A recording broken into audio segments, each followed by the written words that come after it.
what we will be doing is we will be actually talking about balanced scorecard and an HR scorecard. Okay. Huh? And which will help you to understand how the business scorecard is what? Scorecard, report card. And what do you use a report card for? Tracking. And when can you track?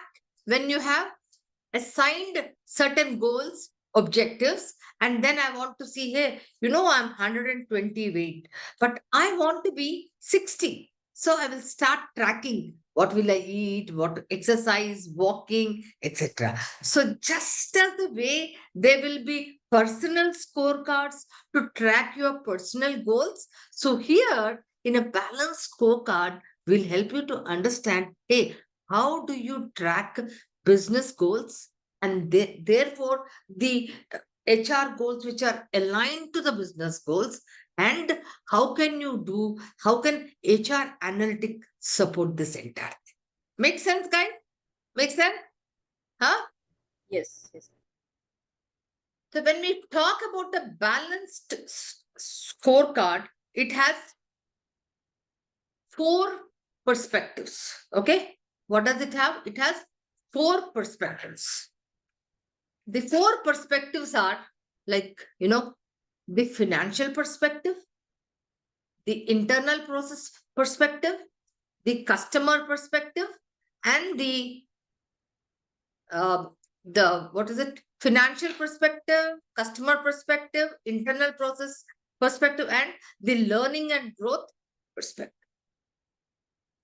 So this balanced scorecard, in essence, actually what tracks the effectiveness of a strategy. Tracks the effectiveness of a strategy. So before we get into the balanced scorecard, I want to take a little time explaining to you this word strategy, which we use so loosely. Huh? What is a business strategy and what does it comprise of and why business strategy? Okay. So what do you understand by strategy? When we say, hey, what is the business strategy? What do you understand by strategy typically? Strategy is a plan that what we are and what we are planning to do. Okay, okay, okay. It's a plan. So Nidhi said it's a plan. So may I ask, or anybody else, so what is the difference between plan and strategic plan? Is there a difference?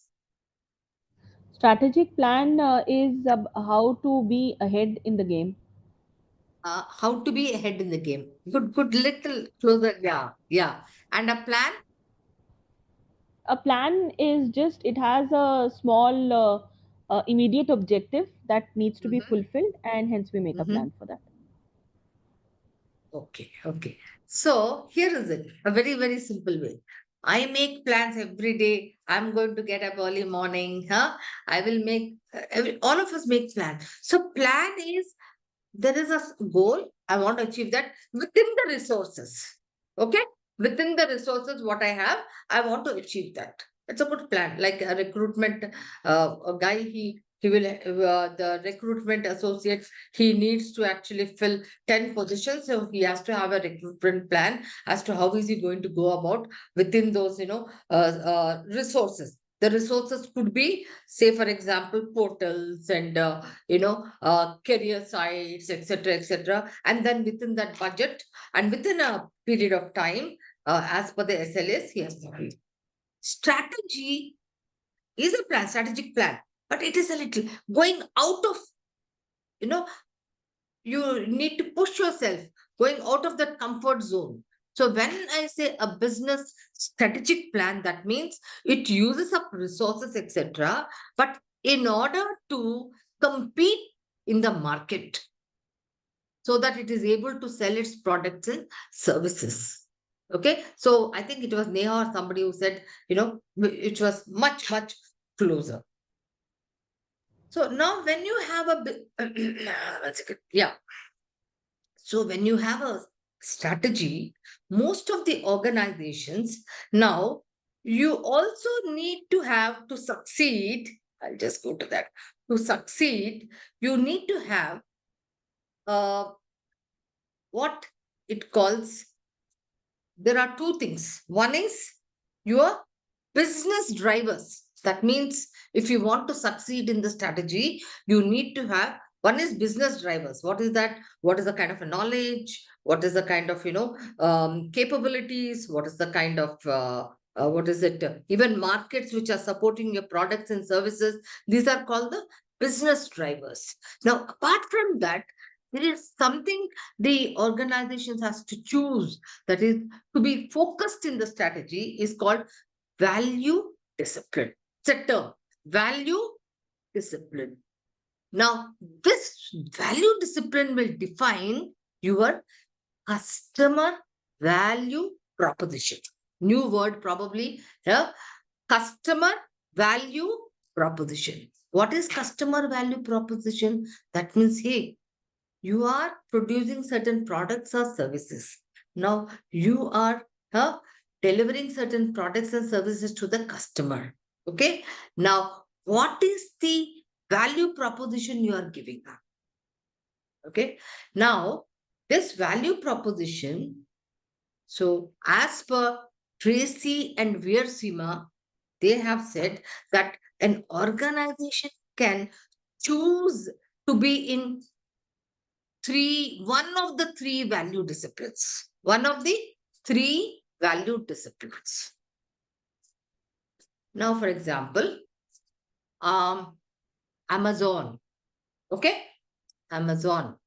Or most of you eat pizza. There is this, which company, which organization manufactures pizza, and they'll say, if you don't get it on time, I'll give you return back. Youngsters, MacD, Domino's, I think. McDonald, right? These Walmart, these companies are into a value discipline called operational excellence. What is it? Operational excellence. That means what they're trying to say is they are focusing on efficiency and effectiveness of processes. Okay. And delivering this PPT you will be getting, delivering their products and services at much affordable cost. All right. At much affordable cost. So when you're saying value discipline, these companies, Amazon or what for that, McDonald, they are focusing all their, the emphasis on this operation. So the entire organization's alignment is towards this, achieve this. But that does not mean that they are going to be absolutely zero in terms of the quality of the product or customer. It has to be certain standards, but their focus is all towards operational excellence. Okay. Now, the second value discipline is called product leadership. For example, Apple. Okay. Google. What is product leadership? They want to be the best. They're constantly coming out with new features, Google comes out all the time with new products. Apple comes out with new features. 3M, for that matter, comes out with something or the other. And their strategy is such that when they actually come out with new features, you will not be able to find the old products, even if they are doing very well.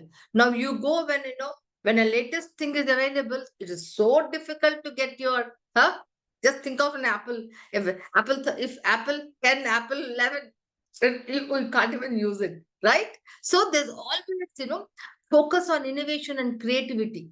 So that's called product leadership. Their products and services are going to be what? Not affordable. They're going to be expensive. Because they are saying, hey, we give you the best. So they have. Now, the third value discipline is customer intimacy.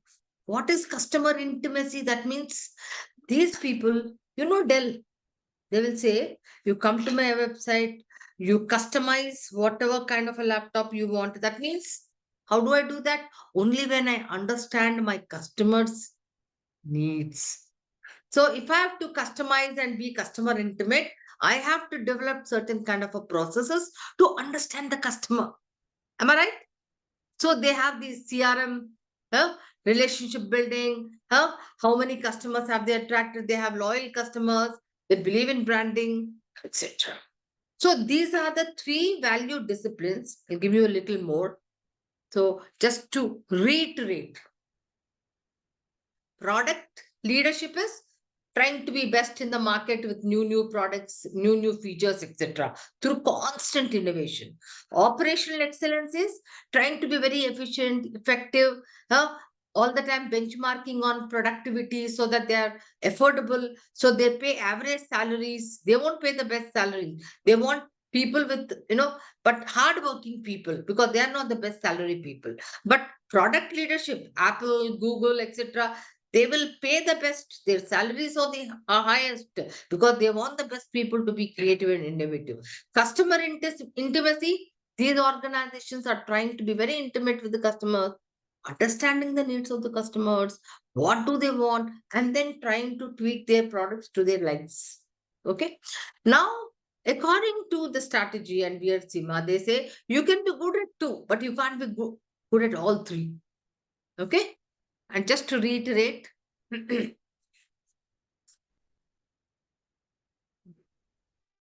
put this like this. Can you see this now? Huh? Clearly? Yes, ma'am. Operational excellence. Huh? They'll have few narrow product lines. But what happens? They are, they are very efficient, focuses on volumes, like Maruti, like Toyota. They are very good, efficient, and affordable. But product leadership, they're expensive, so they have their own markets, because they will take the best people and pay the best, because there's constant innovation, creativity. Okay. And customer intimacy, people want to be intimate with the customers, know their, and they would be always, and it is mostly relationship driven, so they will have CRMs, strong customer focus. So just to give you a little more understanding on this. Okay. Can you see? Product leadership means best product, innovation, right? So where there is R&D is very dominant. They're all the time doing research, because if they don't do research, what will happen? So their processes on research and all will be very high. Okay. Operational excellence, as I said, reliable product, lowest in price, affordable. Okay. Easy to use and convenience. Amazon, anything, anywhere, anytime. If Nidhi wants something, she can get up and at even 12 o'clock and say, I want this, and it will be there in the morning. Amazon. Agreed? Convenience. No? So they are very. So what is strong in Amazon? Which process is very strong in Amazon? Logistics and supply chain. Their entire supply chain. That's their strength, right? So their availability. See, logistics is dominant. And in customer intimacy, loyal customers, best customer solution, innovation, and then the what is it? Customer relationship management is very, very dominant. Why? They are constantly tracking their customers. So how do you track? Getting feedback, collecting the feedback, and then trying to improve the products, etc. Okay. Now, having said this, I will just go back to this. So I said what? You use strategy, you make a strategy, and then you will look at one of the value disciplines, right? Now, when you are doing a strategy is not in isolation. You will look at what the mission. When you are designing a strategy or building a strategy, what will you do? You look at the mission. Why do we exist? No, vision, the values. That because the culture is dependent on the values. Why? Because how we do things, it is all integrated into your systems, processes, etc. And that's how you build a strategy. Okay. Now, you want to track whether this strategy is effective, right? You have done that. Now there is action. You want to track whether this strategy is effective. Now, traditionally, during the industrial era, what happened? Manufacturing organizations, right? What kind of organizations? Mostly manufacturing organizations who are high on what? Hmm? Capital assets, machinery, etc. So their take on talent was not much, right? So how did they measure traditionally? How was a business measured traditionally? Financials, right? Typically, if you look at earlier on, they would look at, oh, this is a 5,000 crore company, this is a 10,000 crore company, right? Typically. But now, can you afford to just look at only the financials? Because in the information era, what they were only looking at those capabilities in terms of machinery, technology, etc. Today, you have to look at future capabilities, long-term investments in customers, in knowledge, etc. So here, employees are very important, processes are important, everything is so. Therefore, can you actually measure in a similar manner when your entire nature of business, entire evaluation of business today no more? Today, today, are you evaluating business just by tangible assets like in the 80s? No. Today in the 20,000, your market evaluation of business is more with intangible assets. And who are intangible assets? Your knowledge workers. Okay, your knowledge workers. So therefore, the entire measurement tool has changed. And because the measurement tool has changed, now not and Kaplan. Anybody who's read a little about Balanced Scorecard? These were the two people who really worked with organizations, wanting to work on what, how do they measure performance? How do they measure everything? And they saw that they were traditionally measuring it only through financials, like what? Revenue, profit, EBITDA, etc. Then they said, hey, that doesn't really work. You need to look at other perspectives. So essentially, the balanced scorecard has four perspectives. Are you with me till now? Is it very clear? I'm trying to make it as simple and as clear so that you are able to take the gist. All right. So how many? Four perspectives are nothing but four what?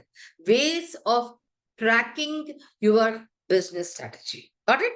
So you have financials, you have internal business customer, then you have internal business processes, and you have learning and growth. And what do they track? They track the strategy, which is actually designed through vision, mission, values, etc. And what do you want to achieve? All right. Having said that, then once you have a balanced scorecard, then this is a visual form. Now, how do I know that I'm actually, how do they track it?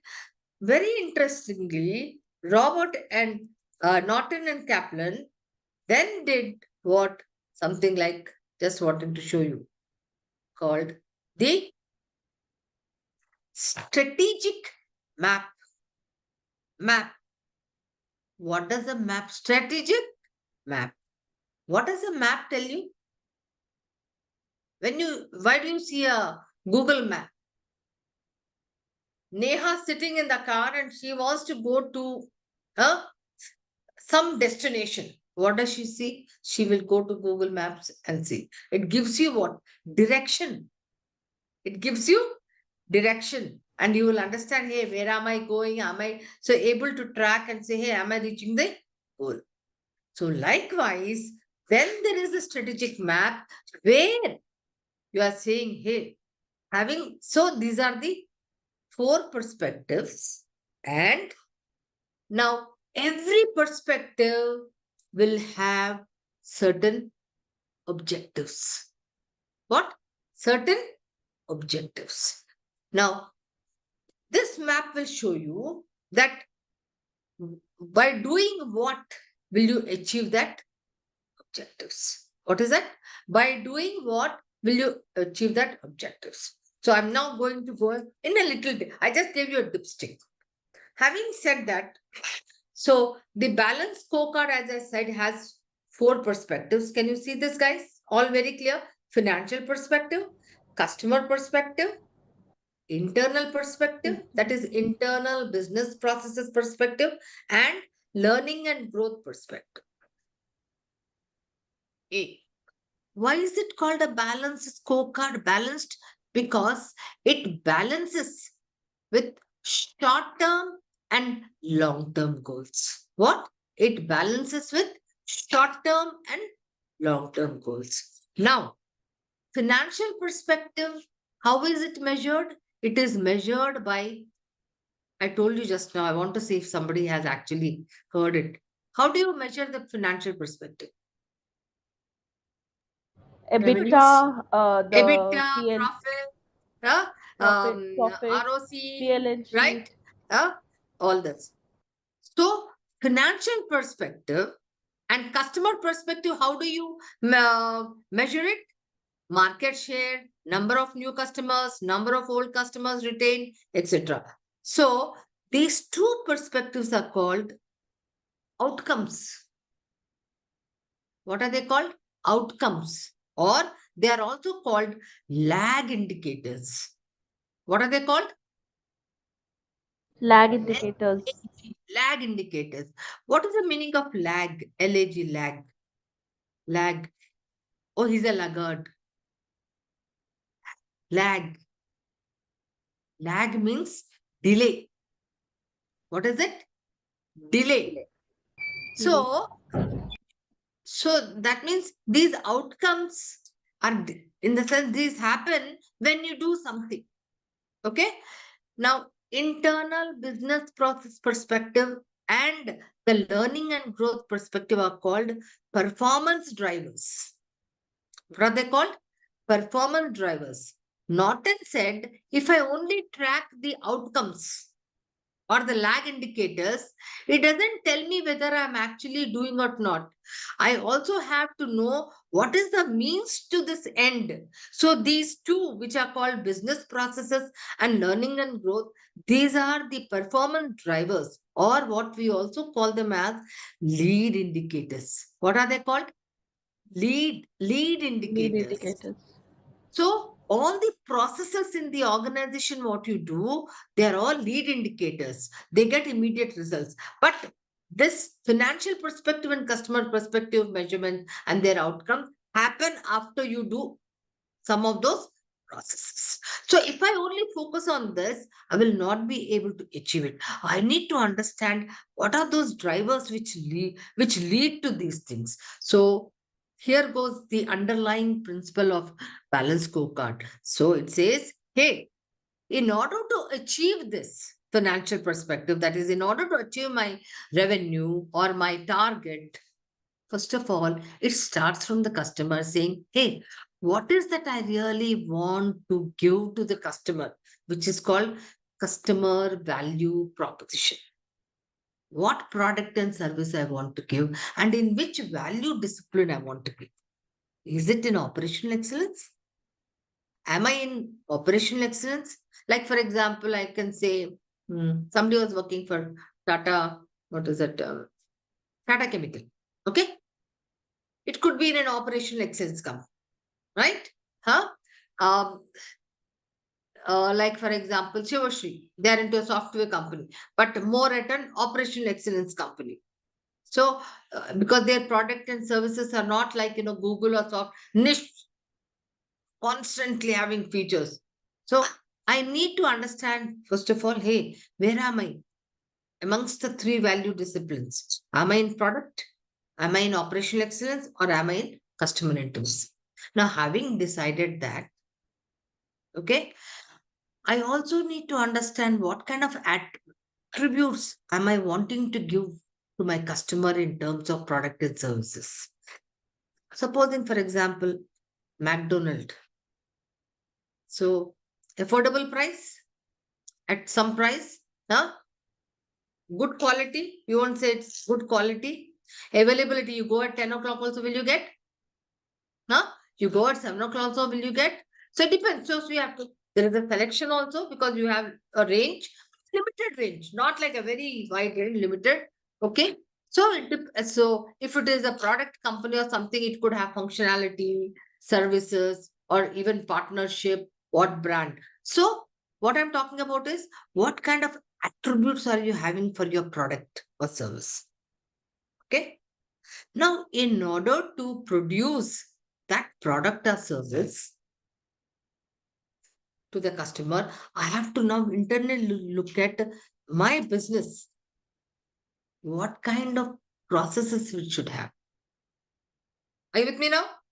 So now the organization, production, marketing, huh? So like for example, Amazon. So the supply chain processes have to be very, very robust. Say for example, it is a pharma company, maybe regulatory because it's all about medicines. Or if it is like a food industry, again regulatory, right? It will be very, very high.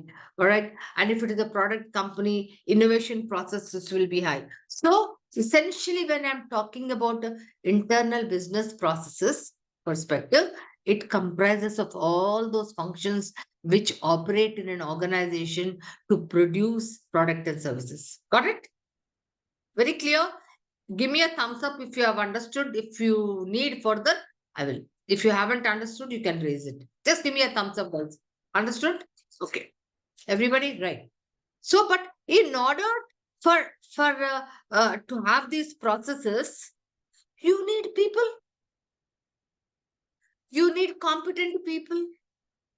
You need trained people with certain knowledges.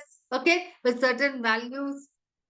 Okay, and then you need information capital. What does it mean? That means technology in terms of systems, databases, network, and you want to create a kind of a culture. Maybe there is the focus on team culture, right?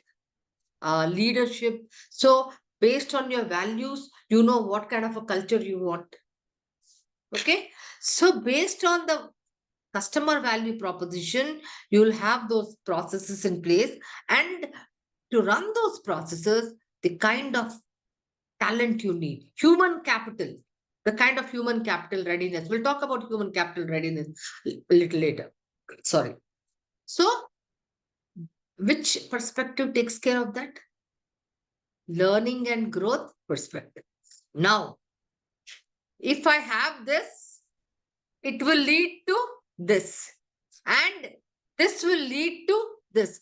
By just saying, hey, I want to make profits, I want to make profits, I will not be able to do. So the strategic map will create what? Cause and effect relationship. Are you understanding?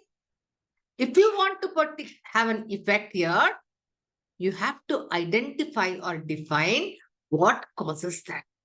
For example, the customer, if you are into some kind of a, you know, what is it, retail store, something, and you have a feedback, negative feedback through CRM, immediately it will come back. Then again, in the learning growth perspective, then you'll say, hey, maybe my, people are not tracking this or not taking the feedback, or even if they are taking the feedback, they are not collating the data and interpreting the data. So now do you know you can do analysis and say, hey, here is it. Look at trend analysis. So look at it. The issues are coming up in a particular function. There's huge attrition. Is it attrition, or they are not performing up to the point? Productivity is not good. So you'll again come back. Am I hiring? I'm not hiring the right kind of people. So that means my recruitment process has to be, act up. I have to go through the process. I see, look at data and see what's happening. Or am my interviewers, are they good interviewers or bad interviewers? Are they not able to hire the right kind of people? Can happen, no? You may have candidates, but maybe your interviewers are not able to pick up the right kind of people. Can it happen that way? It can. So are you understanding the effectiveness of a balanced scorecard? Because it gives you, and a strategic map, Because strategic map is a visual presentation of your strategy. And you can track it saying that, hey, what causes the effect? You have clearly put down the effect, which are actually what outcomes by and large.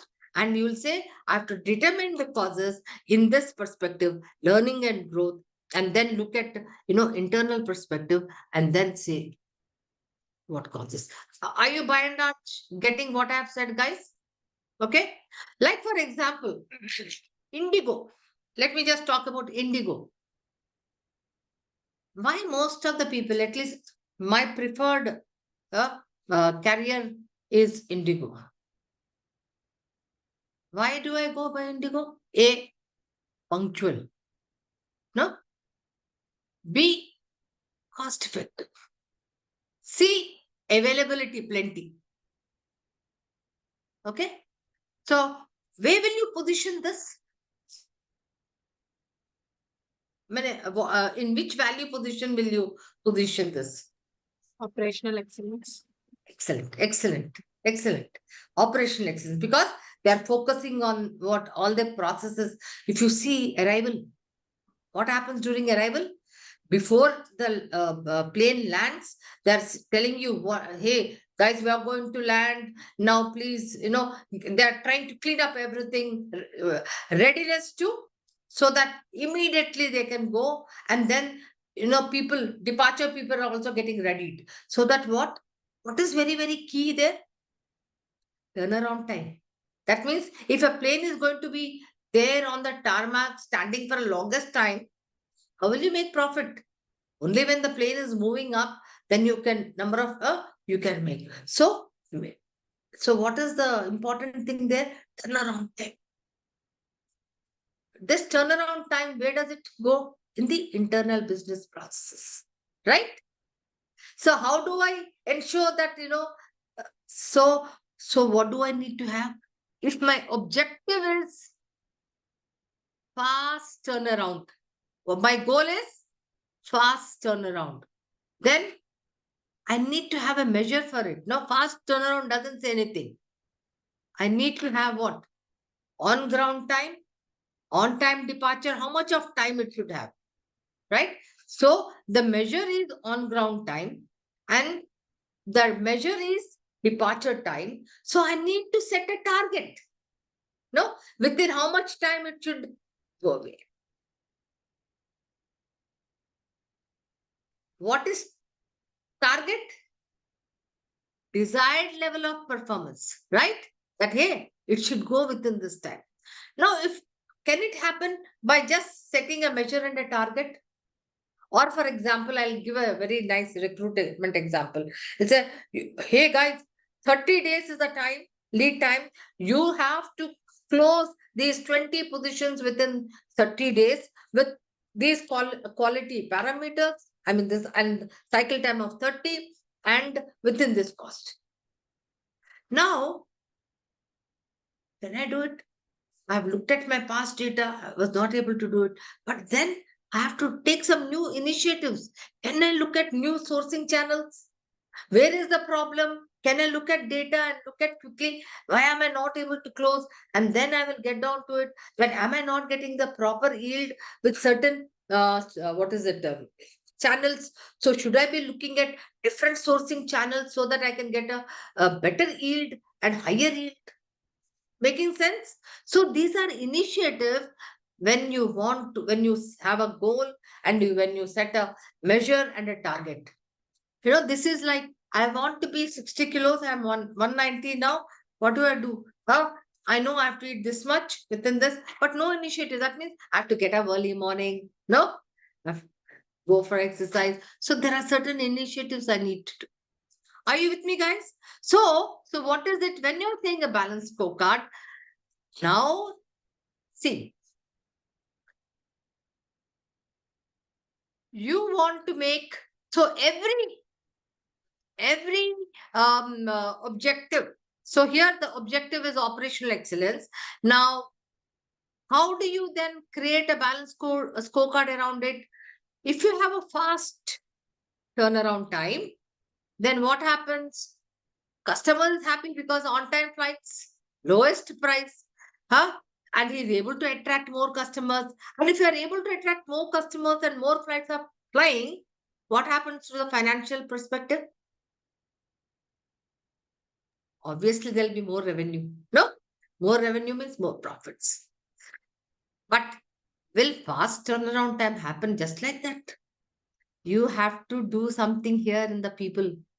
That means you have to train your ground people, the entire crew who will do the, who will make the readiness. You have to do the maintenance people who will come immediately when the plane lands. Have you seen the team comes to fill up gas and check everything? Huh?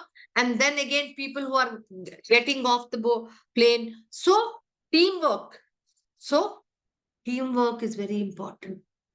Without teamwork, oh no, not my work. So how can you do? So you will actually then train people in collaboration, in teamwork. It is not individualized because only when all the three teams will work together, you will make this happen. Are you with me? So how important it is now to ensure now you are able to achieve your results by effectively by tracking both. Huh? Just tracking the lag indicators is not sufficient because it will not give you anything. You have to focus on lead indicators,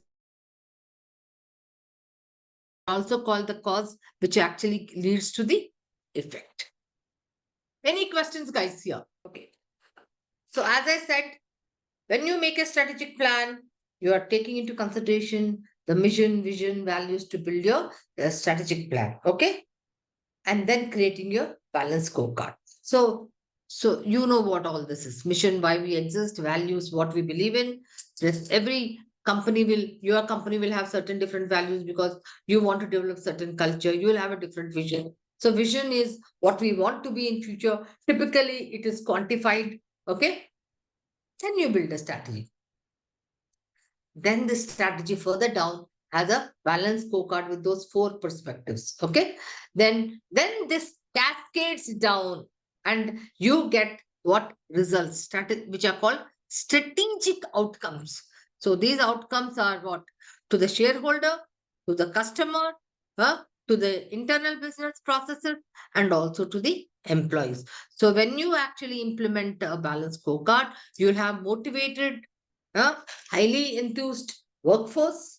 You'll have very effective business processes, delivering good products and services to the customer. And since you are also giving a huge amount of profit, revenue the company is doing from the financial perspective, even the shareholder is very, very happy because this share is also going up. Okay. So I don't want to take more time in this mission statements, but typically mission statements are what? They don't typically change. They are there. They typically give you a sense of why do we exist? Why does this organization exist? Everybody knows about what? 3M. You know what is a 3M company? Quick, quick. Vijaya. Nice to see you here. Vijaya, what is this 3M company? I'm not sure. Not sure. This post-it. The ones you all use. Here, post-it. They make even Scotch Brite. Okay. So, what is their mission? To solve unsolved problems innovative. It's a product leadership company. They make those products. In fact, as I told you, their main focus is creativity and innovation. So even if their products are doing very well, so after certain time, after 5 years or 8 years, so they will actually pull the product away from the shelves so that they are able to bring in new products. Just as I said, you won't find an older version of Apple. You'll always be finding newer versions because they want to actually bring into the market with new features and withdraw those products even if they are doing very, very well. Because if you may say, hey, but they're doing very well and you're making profits, then why should they cannibalize their own stuff? Yes, but if I don't withdraw my product, then where is the incentive for people to do R&D and innovate new features? So they withdraw, even to the extent of, actually cannibalizing their own profits and their own products. Okay. So this is mission. Just wanted to give you And just to share values, like for example, TCS values, integrity is very high. Then excellence, we talk about excellence. Respect for the individual is very important. Learning and sharing, leading change. So if these are the values in TCS, how do they live these values, or how will they translate it? They're translated into their systems, processes, even their performance management. So they are high on collaboration, because learning and sharing, high on teamwork, okay, very high on integrity. Let me tell you guys, even if a guy is doing very, very well, but if he does not have integrity, he is absolutely blacklisted and chucked out. And respect for the individuals. You can't just talk the way you want just because you're a boss. So there's a lot of, and there are systems in place to take care of all this, right? I'm just, there's not a focus, so I'm just, okay.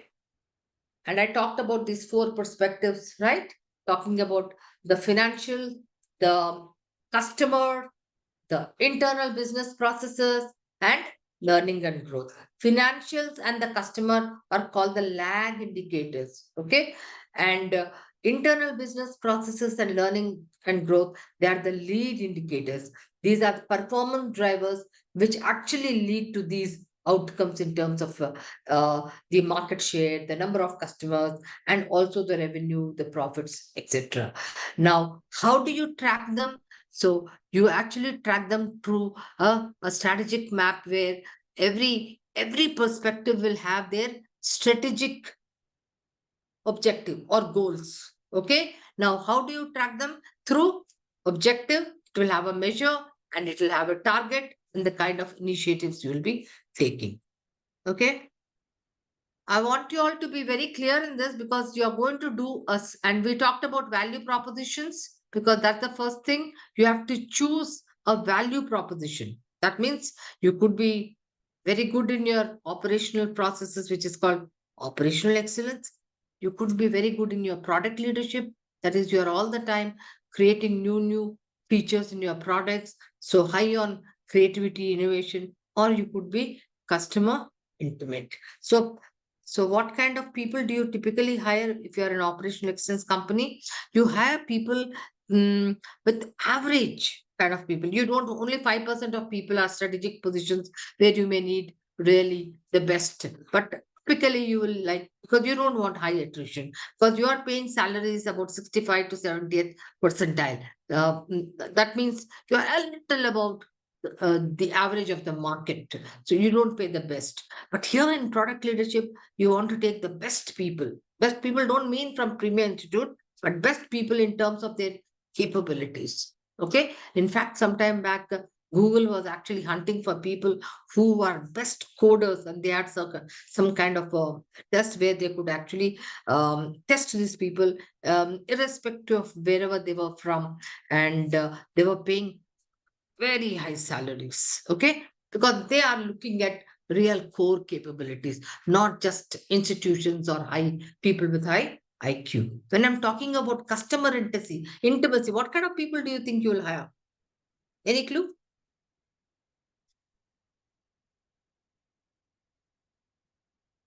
Huh?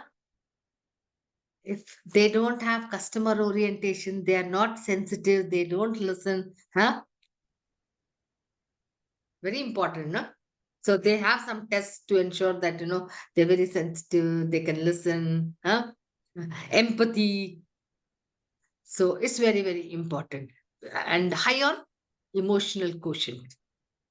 I hope you know, even if you're average in your IQ and not in capabilities, but if you're high in EQ, you can really become good leaders, right? Okay. So for all of you who feel, hey, I'm not the best in my technical stuff and all, no matter. But if you're high in EQ, you can still be, you can command and you can be in good leadership position. All right. Okay. Yeah. uh, any clarification so far? Because you are going to do a small sample balance scorecard. Okay. So therefore, I'm again asking you any questions now.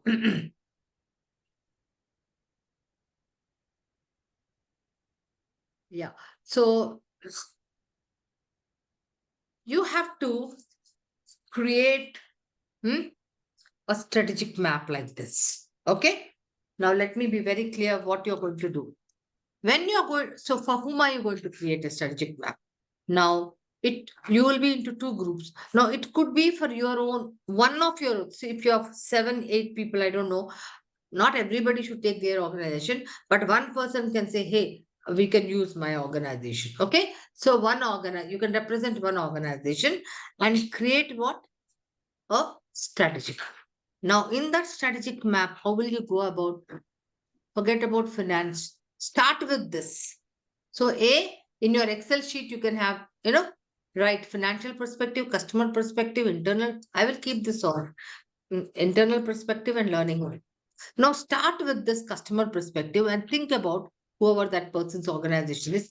What are those products and services that company is delivering? Okay. That will be the customer value proposition. And right there, whether it is operational excellence or whether it is product leadership or whether it is customer intimacy company. Okay. You could be good in both, but not in all three. You can't say I'm good in product also, I'm also good in operational excellence. But that does not mean that you have to be at a zero level. You have to be at least at a standard level where it is okay, but you are not leading in that. Your focus is not there. I mean, the emphasis is not aligned to that value discipline.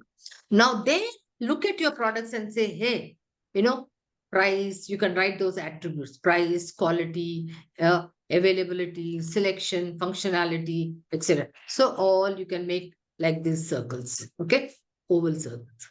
Now after having done that, then say, in order to deliver this internally, what kind of functions do I have? Think about the functions. Typically production, right, warehouse, it could be then procurement, logistics and procurement, supply chain, that is. And if you are product leadership, you can think of innovation processing. And if you are high on something which regulatory is also there, like a pharma, etc., then there will be regulatory. So you write those processes, right? Okay. And now, in order to do this, what kind of people will you need? Some skill sets, and what kind of a values do you think in your organization right now? Because you know that, so you can discuss. And what kind of a technology you all have right now? Okay. And what kind of a culture you want to create. Now, don't forget, very important. Last is, of course, the financial perspective, which automatically it will come revenue or productivity. So draw those arrows. What causes the effect? And have the direction towards the effect. Got it? Have the direction towards the effect. Like, for example, maybe it is here, is it? Like, for example, say ground alignment causes fast turnaround time. Now, this causes on-time service, and because of this also I get lowest prices. Now, because of on-time service, I'm able to attract more customers, and because I'm attracting more customers, I'm having more revenue, which leads to profit. Got it? So please, you will need to really think more and only take two two objectives and write. Okay, that I will give you later because you will get confused. Okay, now just do this. Okay, will yeah, two groups. And I want, before I you break them into group, I want to know whether they are very, very clear. I will put this on here, and they have to create a strategic map like this. Any clarifications? Of course, I will be there, but any clarifications, you need to use one of the group's organization in thinking about starting with the customer value proposition, and typically look at amongst the three propositions, which one am I using? Okay. The organization, is it at a operational excellence or a product leadership or a customer intimate, or it is customer intimate and product leadership also. So it could be two of them, as I said. But normally you can't have product and operational excellence. Let me tell you why. I'll just give you Wilma, just give me 2 minutes. I don't know if all of you recall, there was this soap powder or whatever it's called, the Nirma. Hmm. You all recall Nirma, Yeah, yeah. the famous marketing story, Nirma. So this man actually was making this uh, washing powder and selling it. So typically, Nirma, how did customers perceive it? As a low cost product, okay, and available at a less cost and also good average quality, etc. And so, where would you put this in? Under which value discipline would you put this? Position this, Nirma?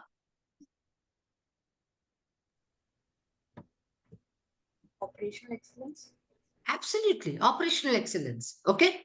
Now, after some time, Nirma, because it became very big, good, they were making a lot of profits, etc., etc.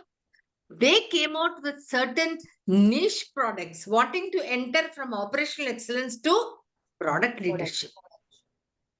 But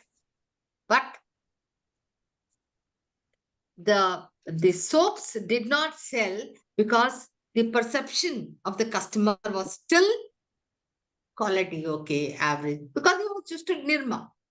Just like that, another case, Lifebuoy. Lifebuoy also came up with a separate higher end soap positioning as product leadership. But what to speak about others, even I will say Lifebuoy. Because in my mind, it is low cost product, okay, reliable product. Are you getting me? For example,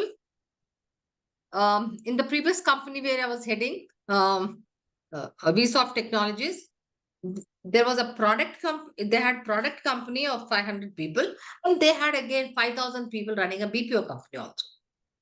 Now, can I have same policies, structures, everything same for both product company and because the kind of people I have here are different from a BPO. So they are two different companies, right? So the positioning of the value discipline definitely matters a lot. Okay, guys, I wanted to bring in that little bit of a clarity. You can't club them together. Do it quickly. Tell me realistically, 15 minutes? 15 minutes. Okay, 15 15. minutes. Done. Okay. Everybody? Yes? Okay, Yes. done. So everybody has to collaborate and do it. Okay, two groups, and you will quickly do a strategic map, which is a visual for a strategy under those four perspectives. And don't forget to do those arrows, the cause and the effect. What causes the effect? So the arrow should go towards the effect because I'm going to look at those bubbles. That actually helps me to understand, hey, have you really thought about, what causes what? Okay. So can you can actually show me so that Yeah. we can go Samapita, through. please share your Yeah, screen. I'll share the screen. just one moment. Yeah, this is fine. But typically, when you do a strategic map, okay, typically you do bubbles, oval bubbles, so that Okay. around and then show the indications with the arrows, the cause and the effect relationship. All right. Okay. So who is going to talk about it? Either can, both of us can do that. I can start and then wherever, Yes. Nidhi can also, Yeah, because sure. it is a combined thought process, ma'am. So, Sure. Samarpita can do that. So, ma'am, we started with the customer value proposition. Initially, first of all, we thought, where are we coming out from, and based on the company. So, Nidhi is into infra. I am into manufacturing. So, but somehow our customer value propositions matched actually, and we decided to come up to this score. This balance scorecard. Thing based on that understanding, based on the customer value proposition. So for us, it is operational excellence and customer intimacy. Okay. So Now, have you taken, one product or you have taken, okay, a combination of whatever your products are and Nidhi's products, right? Okay. yes, ma'am.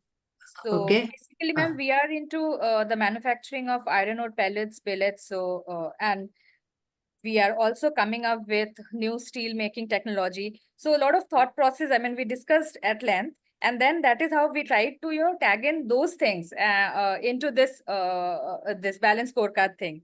So Okay, let me intervene here. So we'll take one perspective by perspective. Okay, we're starting with customer. So you said the value proposition is operational excellence and customer intimacy. Okay, so if I were the customer, if I were why do I buy steel from what company is amalgam, it? I forgot. Huh? amalgam steel. Amalgam steel. So you could be having many customers, large and small and big. Okay, maybe quality and then service, then the price it gives at which it gives, availability in terms of when they actually send an invoice, I mean order for, so Yes, availability, less lead time maybe, etc., right?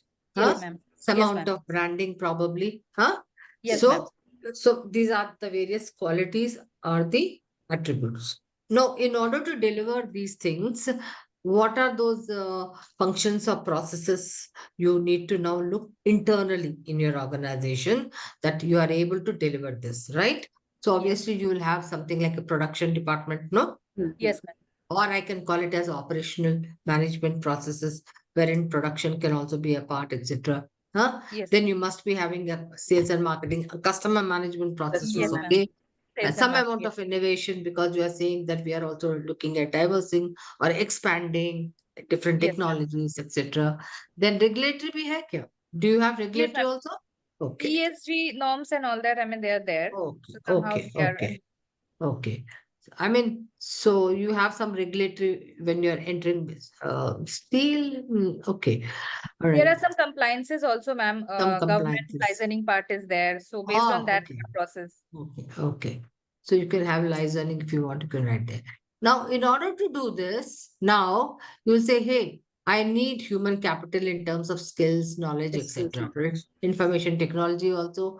Production efficiency. What do you mean by production efficiency? Ma'am, when we say that, so maybe in the product line, there has to be process wise efficiency, cost wise efficiency, and then identifying the bottlenecks over there, and then getting into the streamlining the processes in the production this thing Okay. So plant can I production. say production and quality, because so this comes under your business processes. If you want to improve your what is it, either the quality or the efficiency part of it. So it comes under that process, right? So it Yes, comes ma'am. under an operational or quality management. No? Okay. Okay, ma'am. Okay. So you'll have quality as also function, no? Yes, ma'am. You can have Six Sigma quality, whatever. So you'll have quality because obviously production, then it goes to the quality department, Quality no? check. Yeah. Okay. Right, right, Quality ma'am. check. So this production efficiency will actually be a part of your internal business processes. You can put it under operational or quality. Definitely it won't be under customer, but Right. somewhere there. That's clear? Hmm? Yes, ma'am. You can Yes, do it later, but just to clear. Uh, ESG, diversity and inclusion initiatives. Okay, you want to bring in more people, etc. ESG is employee satisfaction, is it?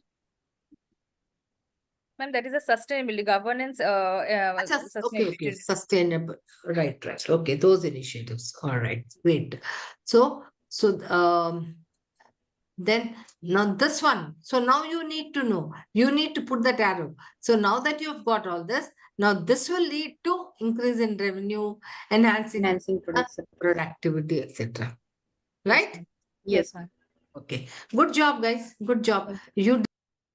So this group, Vijaya's group, they can actually share the screen and present their work, the balance scorecard and the strategy map. Sure, Shivashri will take the problem. Yeah, I hope you guys can see my screen.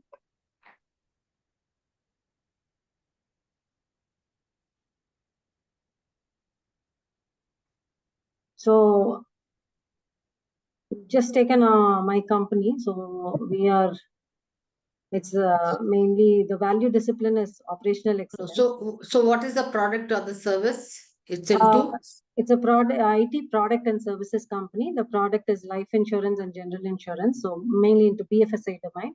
It's a B2B company, not a B2C. So, okay.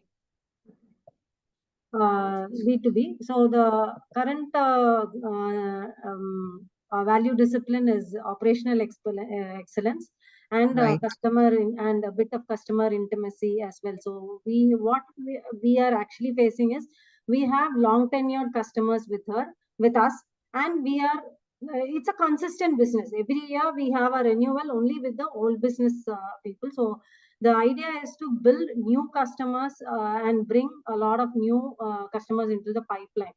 So, Okay. So that is the intent of your business. But if mm, I were to wear the hat of a customer, mm, why should the customer come to me? Because that is why. So one is mainly the price. We have to see if we are actually competitive with the other customers that they are currently working on. In that way, the price is one thing. And service-wise, we might be lacking in the delivery, and mainly the cutting-edge technology is what I see that's a the customers USP. might get. Okay. As of today, Okay. they're not with us. Okay. Okay. All right. Price, delivery, service, cutting edge technology. All right. So, in order to deliver these products and services, so what are the various, you can talk about processes Yeah. slash functions which are there in your organization? Yeah. So mainly the marketing and the sales team process is what I've taken here. We So, were sales really and not. marketing will be one, right? Yeah. Yeah. So for that, what will the sales team do is we need to build So, around. what are the other functions in your organization? See, mainly the product development team is there. Yeah. So, So you'll have to put product development, right? uh,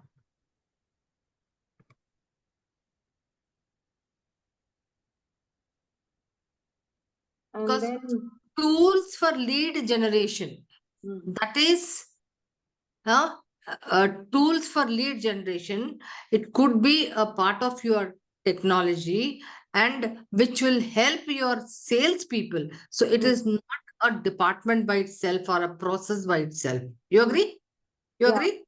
It will assist the salesperson or whoever it is who will do lead generation. Who does lead generation? sales. Salespeople. Mm, So yeah. So sales and marketing, okay. sales, because you said brand building marketing. So you Uh, can have sales, no? Sales yeah, function, I'll have not sales and team. marketing here. You'll have team there in learning and growth, sales and marketing. Yeah. Okay. You put strengthening the delivery process. So this Will is you the think that product. is, yeah. What did you mean by that?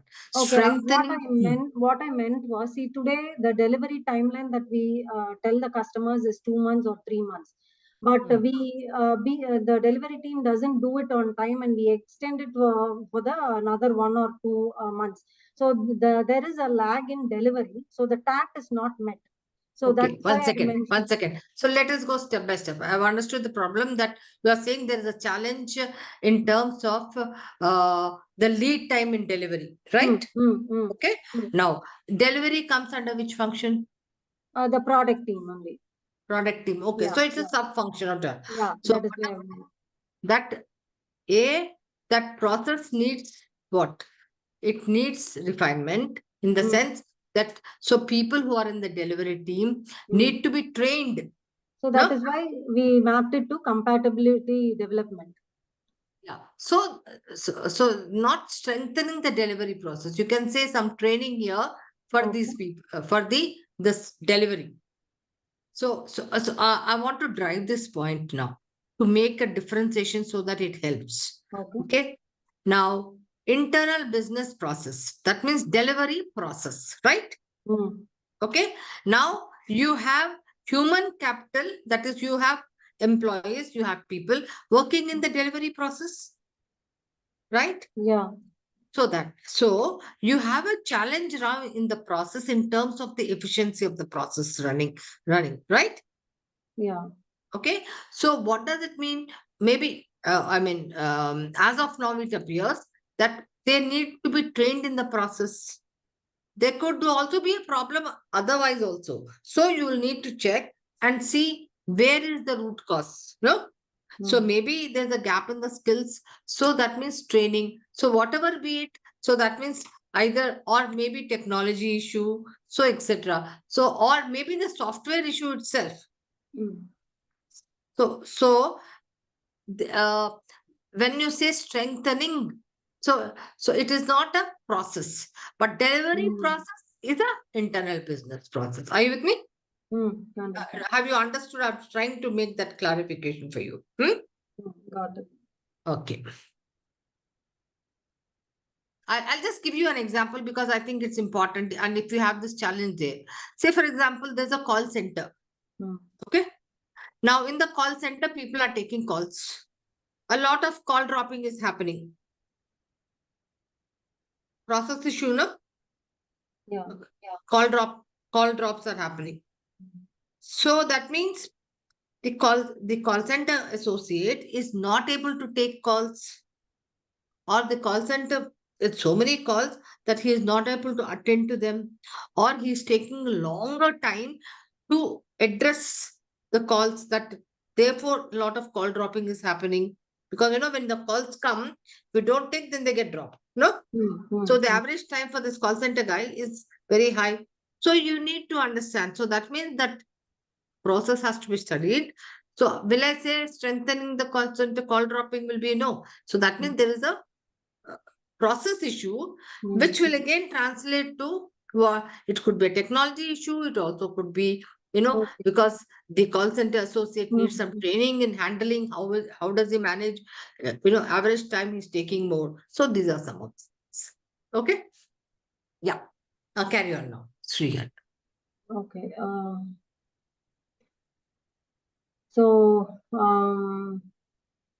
with regard to Selling to existing customers, upselling to, so that means upselling to existing customers is something, it's a process of selling, which the sales and marketing team, that means like yesterday, I think I talked about it. So they need to have sales training of cross-selling, upselling, etc., in order that they improve their selling. No?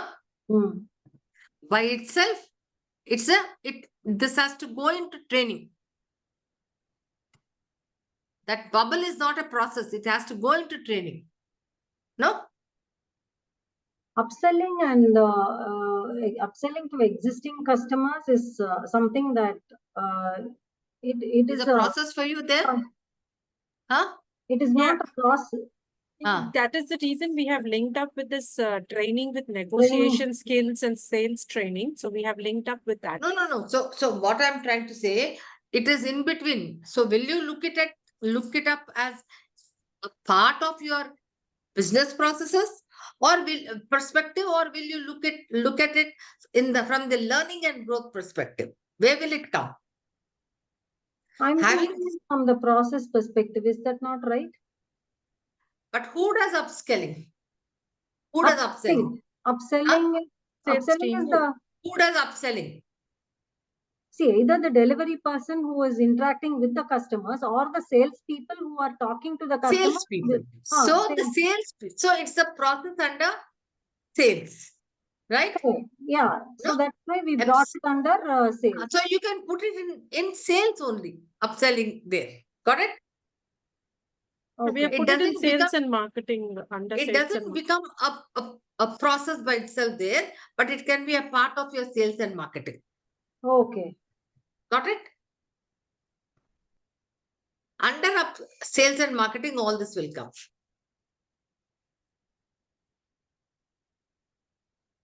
No, Shivashri, you have already mentioned on the top sales and marketing. See where you have like product development, there you have mentioned sales and marketing. Yeah, I mentioned. So it's coming under that only? Yeah, it is coming under Okay. It just dropped a bubble saying. Okay, fine. Okay. So this bubble is actually linked to sales and marketing. Okay. Yeah. Okay. Because I don't see that bubble being connected to something. Okay. Okay, that's way. Okay, done. Carry on. Okay. just put an arrow mark so that, yeah, it's connected to some. So sales training, yeah, it is there. Okay. Then email campaign, social media, cold calling is another business process which will actually build for building new customers and all of that. Sure. And And all that, I think the incentive program is okay. linked to So email. reward and recognition kinds for all of them. Okay. Yeah. Okay. And training Training tools on and tools. techniques, Right. tools and product is done for the upskilling people. Okay. And negotiation skills, sales training, and all that Yeah. done. Now, the only thing you all were now, okay, this part, the customer part now, or even the internet by upselling, etc., I'll make more money. So it is not connected to the financial part. That's it. Okay. So what you all needed to do is, so by upselling to existing customers, what happens? You are making more revenue, no? Yeah. Huh? So that means this bubble gets connected to the effect called increase in revenue. Got it? Yeah. This will be the cause and the effect will be increase in. Okay. So that's how the financial, so it's an outcome measure where you are having an increase in revenue. Building new customers also, you again lead to higher profits and higher revenues. Okay. Got it. All right. Good job, guys. Good job, because in a very short time to comprehend this and make it definitely takes time. So I must congratulate all of you to comprehend this and having done a Ma'am, good job. ma'am, Okay. Now you you want to share your screen, Nidhi, and show what you guys have done so that it helps the other group as well. this is with Samapita. So, ma'am, here we took all the departments, like here we took the HR department, human capital, where we are taking the good skill, knowledge-wise talent from the market, and the internal we are also training. Then we took the information technology department also. Then this ESG, which is directly linked to regulatory and social processes. So, yeah. Yeah. And So, then it and they moves have to given internal process. business processes, which are operational management, customer innovation, regulatory, etc., which actually their process lead to whatever they are delivering with respect to quality, service, price, which in turn give increase in revenue. Revenue and the production. Okay, guys, great. Okay. I mean, both the groups have done well. You really need to be congratulated. Okay, guys, you can have you can actually appreciate yourself. All right. Okay, good. So I think it was Nidhi who asked me. So how does this balance scorecard get deployed, or how does it operate? As I said, balance scorecard is a management and a measurement tool. All right, it's a measurement tool. So when an organization says that we are using balance scorecard, what does it mean? So it starts from from the top. So a big executive balance scorecard is drawn, is designed at the what top level. When I say top level, what? The CEOs and the various business heads and their departments. So they join together and say, hey, we have to make 1,000 crores, 10,000 crores, or whatever be it. Now what happens? That becomes your target, or that becomes your vision. For this year, this. Now, how will I make that? From where will it come? Right? There'll be various departments. The production will take up, okay, to get this, I have to produce this much. The marketing will say, then I'll have to sell this much. Right? And the logistics or supplies will say, okay, I have to do this much of supplies, this. So then everybody is sharing everybody is sharing certain goals, which are again goals, objectives are the same. And then you have measures, and then you measure is what? Measuring. Okay. And then you have target, that means desired level of performance, and what initiatives you have to take. So once this is done, then it cascades. What does it mean? It goes down further to every division. Then again to further division, it comes up to the individual, where every individual will have in your goal sheet, you have to perform this KPIs. So this KPIs, you will do one small exercise on that, under those 4 perspectives. Now, what happens if I just give you one goal here and it gets cascaded? Then you don't know, the tracking is not systematic. So therefore, your ability to actually attain the goal becomes really difficult. Okay. You only focus on, okay, financial, and you are missing out on a lot of things. So if you are actually tracking all the 4 perspectives, you are, and typically they do it online, it is real time. So you are able to know constantly the performance, not that you have performed at the end of the year, oh, we have not performed. So, but time is gone. So real time, you are knowing what is your performance and you are getting feedback on time so that you can take course corrections. You can give the necessary resources or training or where is the gap, and quickly, because response is very important today. Losing out time means you are losing market, competitors will take over. Are you with me, Nidhi? Is that clear now? Yes, ma'am, it's clear. Thank you. Yeah, so people use balance scorecard. That means it goes down to the last mile. It looks like this. Everybody gets their bit of their KPIs, KRAs, okay, which are actually then segmented into financial, customer, process, and learning and growth. And it comes down to, for the HR then, like for example, you might say HR. For the CHRO, what will it be when you're talking here? Hey, if we are going to become 1,000 crores expanding, what is the first thing for the HR target? Anybody? Recruitment. Hiring. Huh? Hiring, recruitment. Very good. That means so you will be hiring new hires, because without people, last year my budget was only 500 crores because we were doing only this much. Now you are going to, from where will you make 1,000? Because you're going to get new projects or you're going to make more. So I will need more people then, right? So, and then maybe then to cut costs, I will take people and I will train them. I won't bring plug and play, means in readiness, because they will cost more from the market. So I need to look at various things.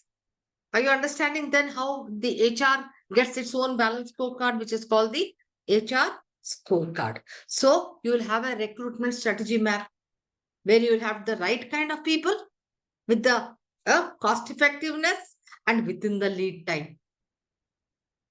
Or for that matter, training will have its own strategy map saying that, hey, we are having these new projects.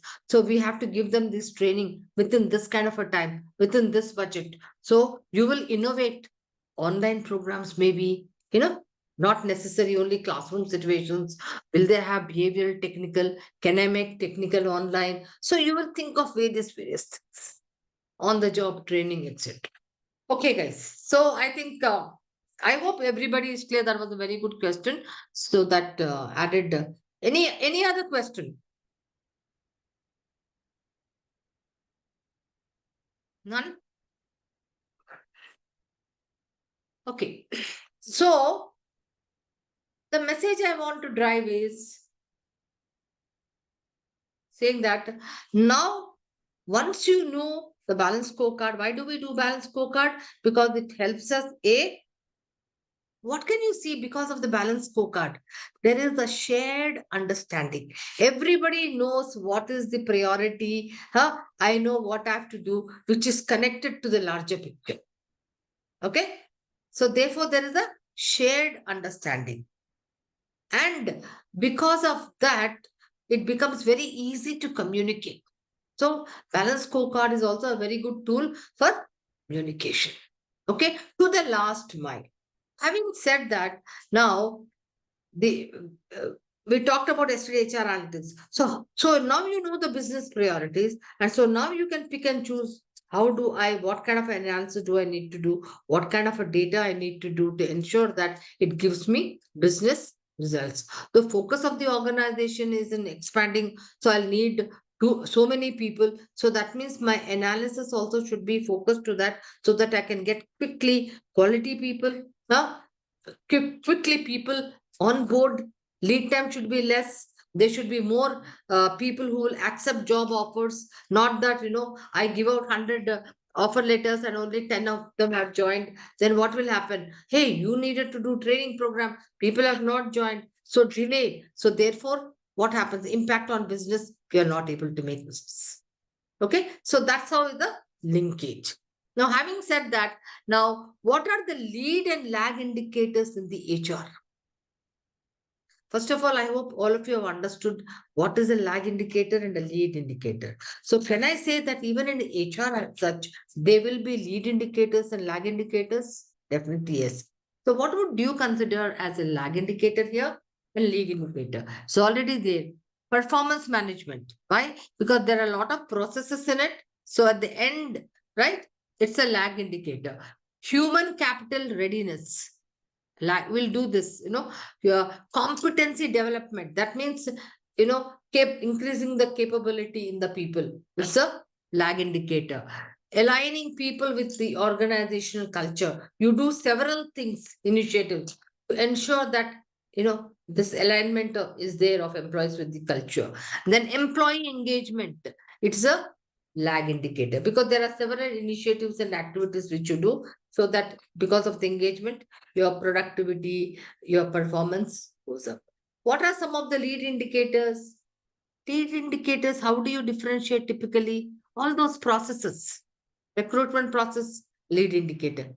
So every process you do is a lead indicator. What does it mean? That there are things which you do. Simple, input, output. Okay. Now, if you we are coming to that recruitment process. In fact, I'll make you all do that. So learning L&D, culture, retention, motivation, all these are lead indicators. Let us look at some of the metrics commonly used metrics. Let us go to this. Okay, strategic alignment. I'll do only some. Okay, culture, because I can see Srihari is also responsible for culture. What are some of the metrics for culture? Culture. If you see here, one metric is development and program penetration. You are doing programs for culture building. So what is the amount of penetration? Means how many programs have you done? So this will be shared with you guys. So this is number of participants oblique the end period of headcount of eligible for development programs multiplied by 100. So this will give you the penetration rate. Then engagement or satisfaction score. Very easy. Percentage of employees engaged or satisfied with the overall, with the given aspect. So if you have done 100 people, you can actually see what is your engagement score depending on what is the percentage there. Okay. Now, you can actually then do metrics for dedication, collaboration, recognition, initiativeness, volunteerism. Now, you don't have to do all of them. You only need to focus on the low hanging fruit, what is really important for business, and do them. And not just say, okay, fine, today I've learned about all these metrics. So I'm going to capture all these metrics in the organization. Okay. Like, for example, talent attraction. Like say, I don't know, you can reflect on that. If your organization, you are not able to fill a position, for 6 months, 8 months. So there must be, having a huge issue in attraction. That means, why? So offer acceptance, huge gap. That is, the number of applicants who join are much few as in compared to the number of offers you all give. So that will start, then you will have to actually collect data and see, and then you can then start looking at, is compensation a problem, or benefits a problem, or whatever the things, then you can actually find out the root causes. So when you're talking about metrics for talent attraction, you can look at employee branding, you can look at offer acceptance rate, You can look at position vacancy rate. You can look at external hire rate. You can also look at internal hire rate. What is internal hire rate, I'll tell you. You know, there are IJPs. You know what is IJP, right? Internal job postings. And you are not attracting any people. So there must be some issue there, right? Huh? You must wonder what is it. So the HRBP. Who is HRBP here? I think Nidhi or Nidhi, are you HRBP? Or Neha? Okay. Huh? I'm in talent Business. acquisition, ma'am. You are talent acquisition. Okay, must be Neha. So she will go around, then she will do some, floor meetings, huh? Then she will collect data and she'll say, hey, what is the real reason for not attracting people for IJPs? Okay. Recruitment and selection. Some of the metrics you can capture. Okay. What is it? If you go for easy, cost per hire. Typically, we do that, right? And then how to do it? It is here. I'm not going through because little short of time. Replacement costs. Typically, let me tell you guys, replacement costs. The cost is 4 times, 8 times, 10 times of the person you have actually lost. Why? Because the higher the position, much more the cost of the replacement, because if the person is dealing with the customers, if he's dealing with high value added projects, it becomes all the more what costly proposition for having lost him. So one is, of course, replacement costs are very high. Two, so therefore it's very, very important to hire the right fit. You just can't hire somebody.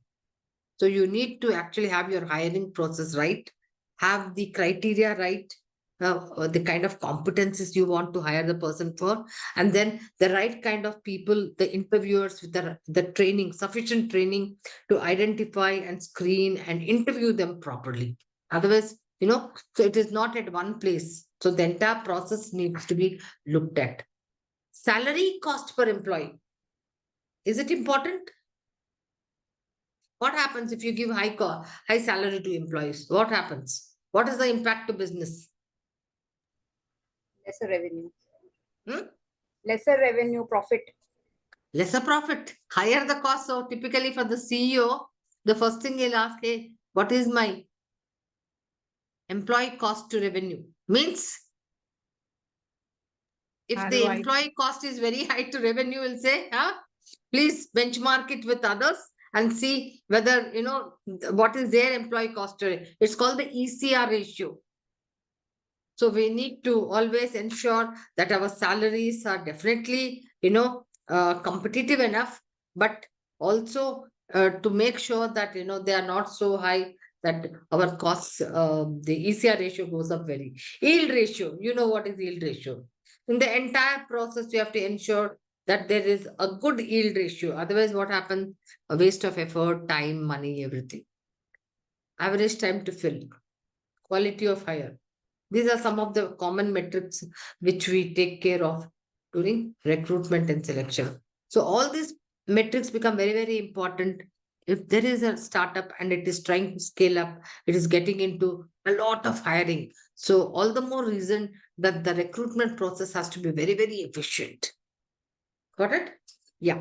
So that you don't have gaps, in all these things. Talent, motivation of talent. Satisfaction indexes, no? ESAT scores. Then productivity levels. From where will you get? You ask the business, they will give you productivity levels, no? Supposing your ESAT score is very high, but it does not correlate with the productivity. What does it indicate?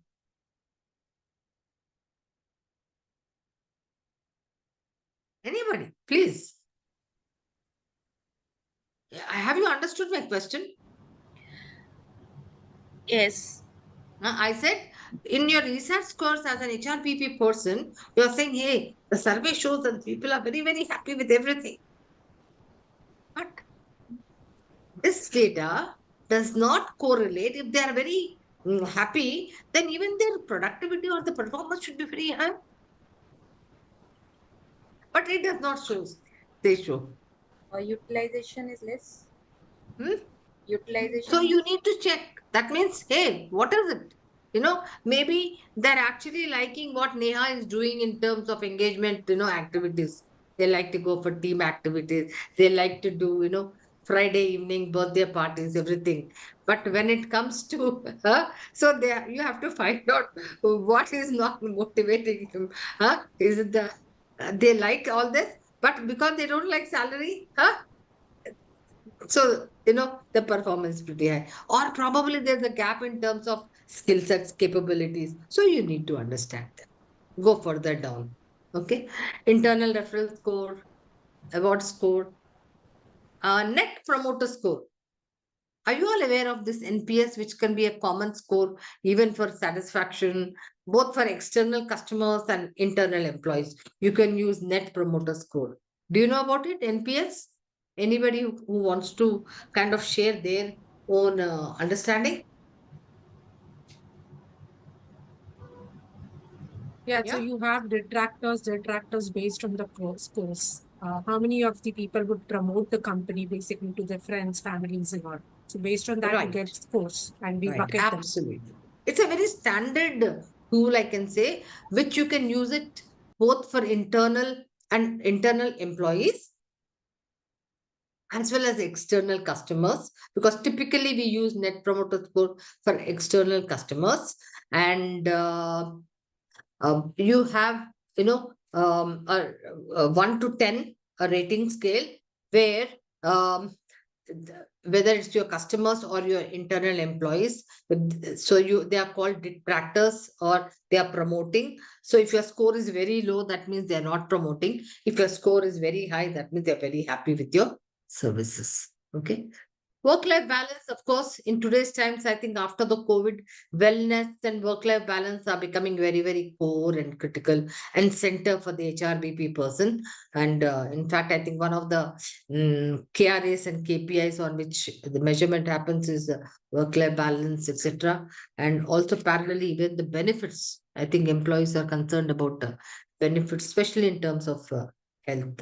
So I mean, that's one metric one can also look at. Okay. Competencies. Human capital readiness index. I'm going to park this because I'm going to take it separately in my last slide. Okay. So, just to give you a little gist of it, what does it mean? That if an organization has 400 employees, 500 employees, and it requires certain key competencies. Okay, how ready are they? How ready is your human capital to deliver product and services? Okay, so I'll take you through that through a slide, which is very interesting. Bars. I'm sure some of you are aware of bars. Okay. What are these bars? They are not those prison bars or whatever. So these bars are related to the entire competency management. So in every organization, if an organization has to perform, there are certain competencies required in those people. If they are not there in those roles, then they'll not be able to perform. Now, competencies, when you demonstrate, they are those behaviors. So, say for example, um, communication skills or presentation skills is a competency which is a key competency required for a sales manager. Presentation skills. Now that's a competency. Now it will have a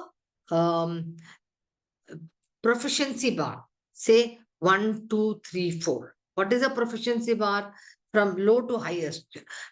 It's like, threshold, minimum, okay, and differentiating. Now, this person, sales manager, so now bars will be, if I'm having a 1, 2, 3, 4 as a bar rating scale, then at every bar that is one, I'll have a certain behavior put there. And they'll say, hey, now this sales manager needs, behaviorally anchored rating scale. So at every rating, there is a behavior anchored there. So I will say, hey, this sales manager needs a behavior which is anchored at rating 3. But now he has a rating of 2 through assessment. So what will I do? I will give him training to upskill him so that he can come up from 2 to 3. Okay. So in today's times, training programs are not being done ad hocly. They are being done by identifying the gaps in the competencies, because they become then focused. The training becomes very focused, specific to the needs of the business object. Okay, guys? Yeah. Internal certification, in quality function, you will need Six Sigma. In HR, you may need recruitment certification or a compensation certification. So those are things. So minimum productivity standard. Hey, do we have some kind of there will be a benchmark. So do we have those minimum productivity? So you can actually measure, what is our productivity standard, and is it above the minimum or below the minimum. Okay, let me go to very interesting L&D. You tell me, some of you, anybody here in L&D who takes care of learning and development, who is in the training department, anybody, or who is actually managing as one of the functions T&D? Yeah, None? Yeah. right. Yeah. Okay. What are some of the methods you think, common methods you will actually measure? Mainly training hours. How many hours have they been trained on what? Whether it's a behavioral or any Okay. So technical skill development. okay, so you can see training hours per full-time employee, right? Yeah. You Yeah. can also have training cost per employee. Then you can also see training content satisfaction you can capture. You can also do L&D cost per full-time employee. These are some of the metrics you can capture. And all these are what? Leading indicators, okay? Lead. Then, of course, this diversity. Performance management will be interesting. So, performance score, how many people have attained goal, what is the performance rating distribution, what is the a percentage of high performers. So you can actually measure all this. Then compensation, I'll take a little time in explaining compensation. Okay, this is a little bit of a, when I say um compensation revenue, this metric, what does it mean? You actually take the entire wage cost divided by the total revenue of the company. Okay, so that also can be benchmarked with other competitors or peer companies. Then compensation expense is a little different, because then you are actually looking at operating cost of the company, total cost of compensation divided by the operating cost of the company. If you go to the finance guy, he will give you compa ratio. Very, very this term is very much to the compensation actually. Anybody who's heard of compa ratio at all? Compa ratios? Yes. Yeah, yeah. Yeah. Vijay, you would like to share your understanding? So it basically tells us where the employee stands with respect to internal or external benchmarking, whether the employee, if there's a salary disparity, whether Yeah, he's in median or we derive it in percentile, and whether it is 65% or 75 percentile, where the employee stand with respect to compensation. a little different so that it helps you. Okay, so percentile is, yeah, I'll talk about percentile. First, I'll just tell you compa ratio. Yes, compa ratio can be looked at. Like for example, Nidhi or Vijaya, when you join an organization, you join in a particular grade. Yes, all of you join in a particular grade. That grade will have a range. What is the range? It might have, say, for example, 8,000 to 12,000. That's a range. 8,000, the grade starts from 8,000 to 12,000 range. Now, I may join at 8,000. And if Vijay is also in the same grade, she may join at 9,000, depending on some experience, etc. Okay. And somebody may have joined at 10,000.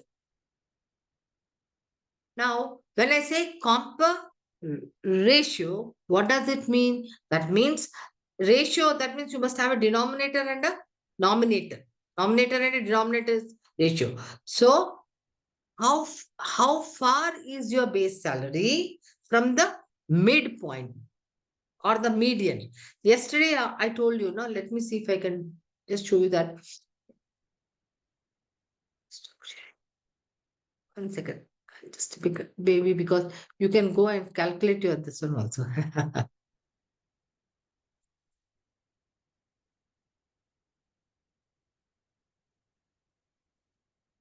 Okay.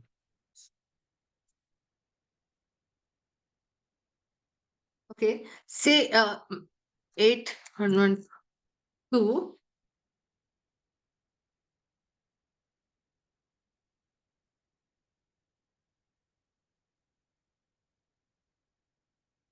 Okay. So this is the range, huh? So 8,000 will be what? It will be a min, and 12,000 will be your max. All right. The midpoint will be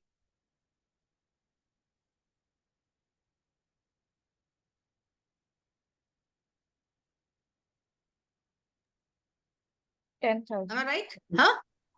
10,000. And here it will be, you can have,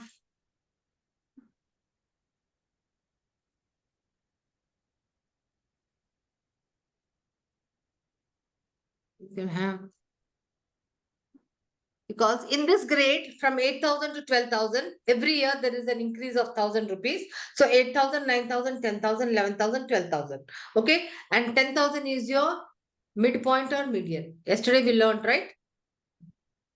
Midpoint. Okay. Now what is comp ratio?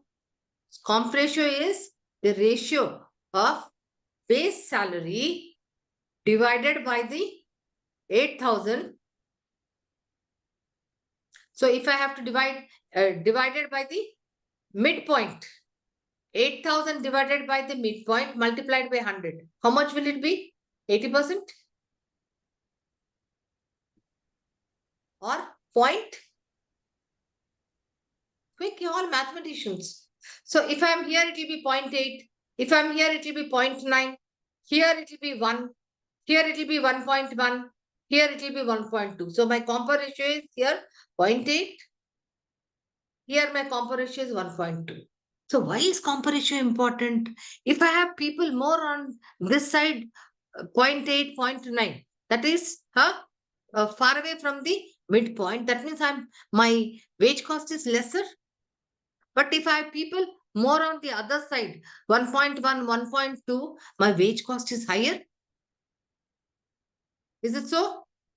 So what Yes, ma'am. happens typically if I'm calculating comp ratio of the entire organization, and I'll find that the comp ratio is 1.2, 1.3. That means, hey, either I'm having people who are very senior with many years, I'm sitting on high wage cost, they'll retire soon or whatever. So I need to then go down the drill down and see what it is. During performance management, now Mitra is here, 8,000.8 her comp ratio, and Nidhi is here, 1.1. Both are having the same qualification and same experience. Just because Mitra didn't have a job, I said, okay, now, and she was desperate, I put her here, minimum. But when she came on board, she saw that, hey, I'm doing the same job, but there is no equity because one person is getting more salary and I'm getting less. So what happens? Discontentment. So to be fair, fairness and equity is the compensations philosophy. So what will I do?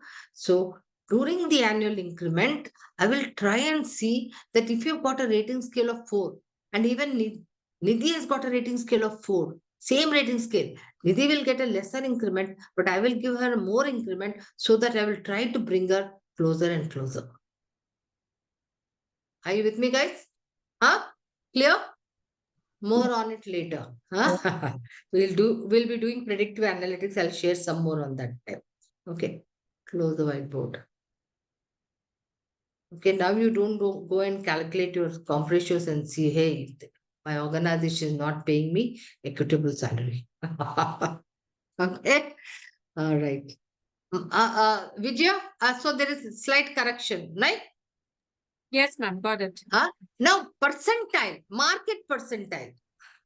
Now, here comes whatever you said. Say, for example, I'm an organization, Amalgamic Steel, right? So now I don't know how much salary I'm paying for a particular job. So I need to first of all compare it with the market. Okay. So I compare it with the peer companies, the competitors. Then I will say, hey, I want to be paying at an 80th percentile. What does it mean? That I want to pay 80 companies will be paying lesser than me, 20 companies are paying more than me within that target group. Like, for example, Infosys typically pays at a 65th or a 75th percentile of the market. What does that mean? That means if they take a group of companies who are into similar product and services, their competitors, say 10 companies, 15 companies, 65th or 75th means they're actually paying what? At a 75th percentile. So 75 companies are paying lesser than them and 25 companies are paying more than them. Google pays 90th percentile or 95th percentile. That means what? They are paying higher than 95 companies. Now, how do I decide that? Depending again on my compensation philosophy, which will be again aligned to the business philosophy. Because everything is about, again, where do you want to position yourself, what is your value discipline, etc., etc. Okay. So percentile is different from percentage. What is percentage? Anybody who's given a cat or a mat or a what is a 10th class? What is percentage? I got 80% percent marks in maths. What does it mean? Total marks divided by the total I got actual marks. 80% marks. So Yeah. that means out of 100, 80 marks. Nidhi has got 80 marks. Absolute. Yes. Out of 100, you got 80 marks. In science, I've got 95 marks, 95%. That means out of 100, I got 95. I will say, Vijaya, she got a 95th percentile in the CAT exam. 95th percentile in the CAT exam.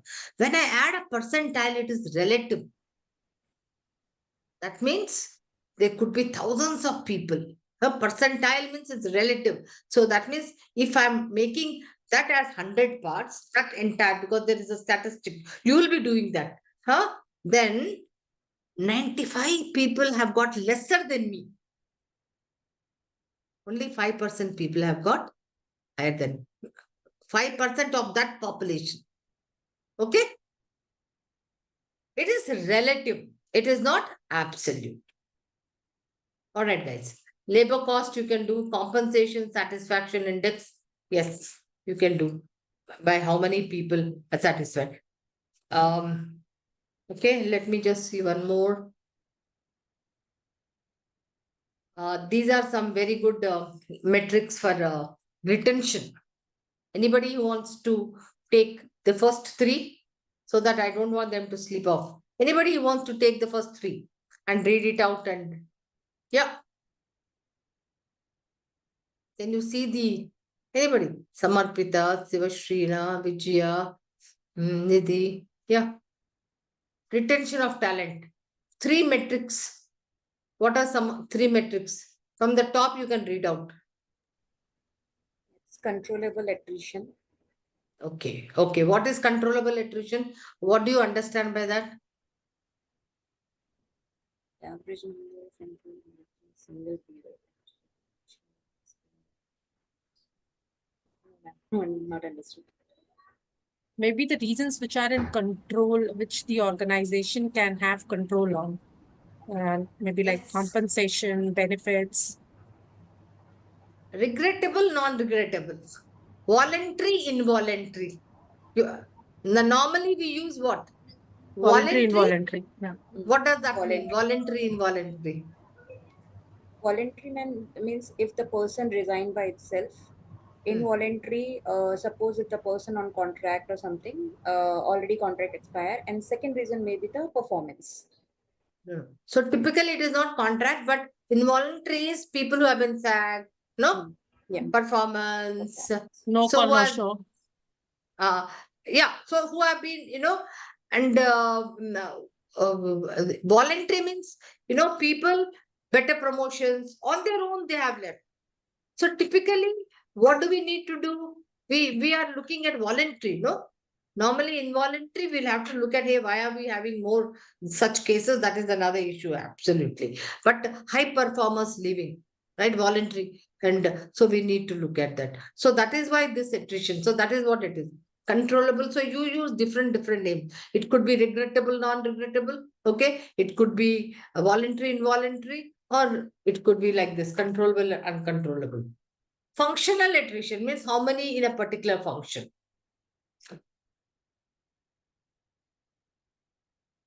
No, I'm so sorry. I was looking at somewhere. Functional attrition and again dysfunctional attrition. As the name goes, dysfunctional means people who are not productive, right? Unproductive. Okay. Functional means people who are productive, high performers, and who are leaving. Okay. Average years of stay, tenuity. You want to look at tenuity. Then you can also look at stability index, cost of turnover per employee, total cost of turnover for company, retention rate, and turnover rate. So these are some of the things. Quickly, let me see. Yep, I want to take a minute to do this. I was talking about human capital readiness, guys.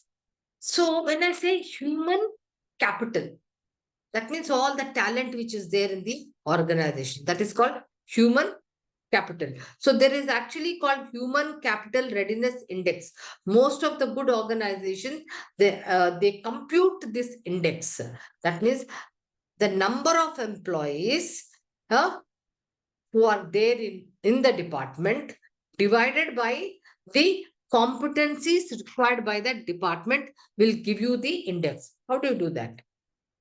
Simple. This is an organization. It is actually a bank, I think, BFSI or something. Okay. Right. Now, in this bank, say, for example, you have 3 departments. Can you see? Operational management, customer management, and I'm so sorry. Innovation. And also you have regulatory and social. Clear? Every organization had departments. Now, these are the departments and what are the kind of strategic processes there. So it is written there. Minimizing the problems, then rapid responses, cross-sell the product line in customer management, just as she was saying. So these are the processes which are there in these departments. Okay. Think of the balance scorecard. You have departments, then every department has certain processes, and to run those processes you need certain number of jobs or people or employees or roles who are running those processes. Okay, so to run this process, minimizing problems, you have a quality manager. So these are all job families: quality manager, call center, financial planner, telemarketer, consumer marketer, joint venture manager. So these are all those roles or positions which are there to manage these processes. Clear? Now, so in order to run these processes, you need these competencies. They have done a competency mapping, and quality manager needs Six Sigma, problem management, call center guy needs customer interaction, problem management, team building, so on and so forth. Got it? Okay. Now, the numbers required are how many? 30 here, 20 here, 100 here, 20 here, 10 here, 30 here, 10 here. Now, typically, what do? We'll do assessment. And so, like, for example, if you were to do assessment, customer, say customer service here, you need some certification here. He is at 1, 2, 3, 4, and you are only at 3. You are assessing. Problem management system. Again, maybe, I'll put bars 1, 2, 3, 4, and we are assessing, and he is only at 3. And here, team building. Okay, he is there at 4. So, when you are assessing them, here there are 100%. That means all these 30 people have the necessary competencies to do the job. Here, in these 20 people, only 90% are having the necessary competencies. There is a deficiency of 10%. Here, only 40%, that means 60% of the people, we don't have 60% of the people here. Either they don't have competencies or you don't have those numbers, etc. So when you do an assessment, either see, like for example, here only 50% red, 20%. What does it show? That means there are gaps in terms of positions which are not being manned by people who are having the necessary competencies. So what does it mean? It means my human capital readiness. You can make a cumulative human capital readiness index by adding up all this 100%, 90, 40, 50, 20, 70, 80, divided by how much? 1, 2, 3, 4, 5, 6, 7. You can add up all this and divide it by 700. You will get the average, that is mean. You know how to do the mean, right? 65%. So 65% is your human capital index, which is red. That means then you will go down. Hey, which are those strategic processes which are not ready in terms of doing the jobs, in terms of having the necessary competencies? So you have a competency profile. These are the families, and your readiness index is only 65, the mean. So you are now getting into detail as to which are those processes which are not ready. Like for example, this is only 20%. And this, of course, the numbers is 10. So you need to check, and how many, maybe at West 15 people are not there. So typically what happens sometimes, you may also have human capital readiness of 120%. When does that happen? When does that happen? I've done an assessment and my human capital readiness is 120, but here I only need 100. What does it mean? Put on your thinking caps. We have excess people. Huh? We have excess people. It is not excess people. Overqualified. Maybe I've done a career pathing. Maybe I'm doing what? Succession planning, career pathing, and keeping it in the pipeline. Are you with me? Yeah. So it can also happen. So you can, so that you are never short of staff. So normally what happens, you're always doing that talent talent development. What is happening? You will look at your human capital readiness and ensure that there is always a pipeline for all these job families. So that, because if there is a shortage, what happens? Your your productivity suffers, right? So therefore, one of the what is it? KRAs for the head HR is what? There should always be a supply of, there should be a talent pipeline, right? You open the tap and there should be a supply. So it depends on how you develop your people, so that there is good amount of succession planning, there's good amount of career pathing. So you always look at competencies required and ensure that your human capital is always in readiness. Any questions on human capital readiness, guys? Ma'am, what is the ideal percentage then in that case? Let me tell you, sometimes now this ideal percentage can't be generic. I'll tell you why. For example, I'll just tell you my previous experience.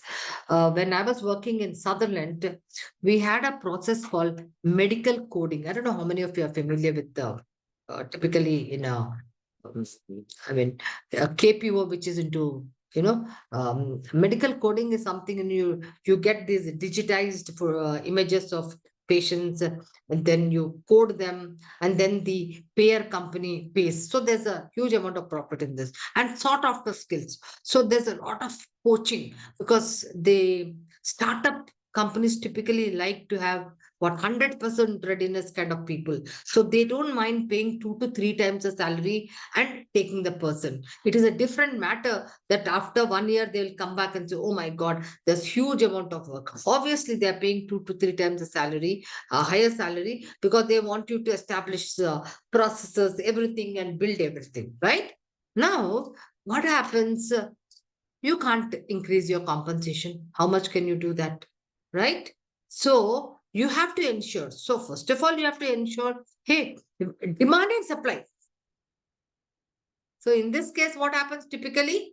The demand and supply, and which of those processes are there, which typically you need to really hire a lot. Huh? Rehire is happening. You have to be conscious of it. So, there your readiness should be there. And then critical positions also. So always for like strategic positions, you can't afford to lose them, because they are very, very strategic. Now you perceive that when I say strategic position, typically we think they are top positions, but it is not so. They can be even your frontline positions, which is strategic. Are you with me? So it can be at any level. Strategic positions can be at a low level, mid level, high level. Not necessarily that they should be only to your top level, but they could be 5%, 10%, 15%. When I say strategic, they are those key positions which drive business. And there you have to identify, and definitely you must have your succession planning, shadowing everything, so that at any point of time, there you can have your 100, more than 100%, 120, 130%. Right?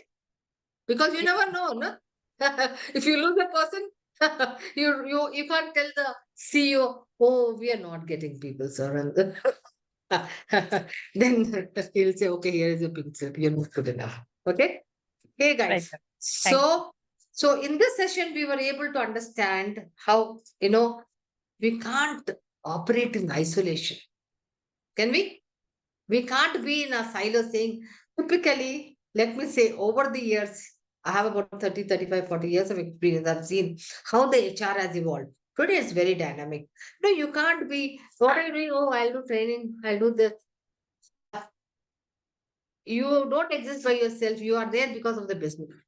So you have to understand business and really be proactive doing these things. And let me tell you, take a very small challenge also, go back and see how you can use that data, analyze the problems, and see if you can see an impact on the business. Okay?